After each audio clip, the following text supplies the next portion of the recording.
السلام علیکم۔ وعلیکم السلام۔ اشتیاق بھائی کیا حال ہے؟ ٹھیک ہو؟ خیریت ہے؟ سے ٹھیک ہے؟ کدھر آج کل ہوتے ہو تم؟ بس کار ہی اچھا مصروفیت ہے، بزی رہتے ہو بزی رہتا ہوں۔ آپ تو بڑا بابرکت مہینہ بھی آ رہا ہے، رمضان کا مہینہ۔ رمضان کا مہینہ بہت بابرکت مہینہ ہے۔ کیا بات ہوگی، کیا بہار ہوگی اس مہینے۔ روزے رکھتے ہو نا آپ؟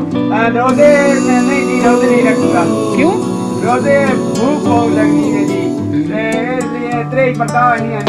اب آج میری نہ اترے علاقہ نہیں گھڑی کا پیشاب آنا، پیشاب نہیں آجے تو گلی بس تکلیف ہوگی۔ ہاں یہ تو ہے، پیشاب کرنے سے روزہ ٹوٹ جاتا ٹوٹ ہے۔ جاتا ہے نا جی۔ بالکل ہاں بالکل۔ جی۔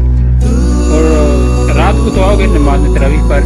نہیں، تراویحاں بھی مشکل ہے پڑھا کیونکہ استاد کھلانے میں میں کھا نہیں سکنا نا جی۔ اچھا ہاں جی، اتنا تو نہیں کھلاتے؟ نہیں وہ کھلانے نہیں دیا کہ استاد کو کھلاتے ہیں نا، اس لیے تھک جاتا ہوں۔ اچھا، ہاں بیٹھ نہیں پاتے، قربان پہ جاتا ہے۔ اور افطاری بھی نہیں کرو گے نا؟ نہیں نہیں، میں کچھ کافر ہوں، افطاری تو کروں گا نا، مسلمان ہوں، کوئی ہندو تھوڑی ہوں۔ افطاری ضرور کروں گا جی انشاءاللہ۔ افطاری ضرور کروں گا۔ کھاؤں نے کہا کرنا۔ نہیں جی انشاءاللہ افطاری ضرور کروں گا۔ ٹھیک ہے جی، اللہ حافظ۔ Subscribe to our channel by clicking the subscribe button. Click the bell button and enjoy the